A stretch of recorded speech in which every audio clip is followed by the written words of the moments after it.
আসসালামু আলাইকুম। হ্যালো বন্ধুরা, আজকে আমি চলে আসছি ময়মনসিংহ বিভাগীয় এসএমই মেলায়। ময়মনসিংহ সার্কিট হাউস জয়নাল আবেদীন পার্কে এই মেলাটি অনুষ্ঠিত হচ্ছে। এই মেলায় অনেক ধরনের পণ্য উঠেছে। এখানে খাবারের, তাঁত শিল্প, আচার, পিঠা, এমনকি মিল কারখানা পার্টসের যন্ত্রপাতিও এখানে উঠেছে।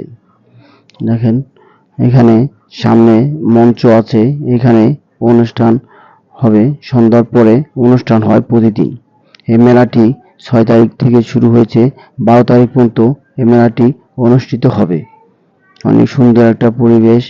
এখানে ঘুরতে এসে অনেক ভালো লাগলো। মেলাটি দেখেন, অনেক সুন্দর একটা পরিবেশ।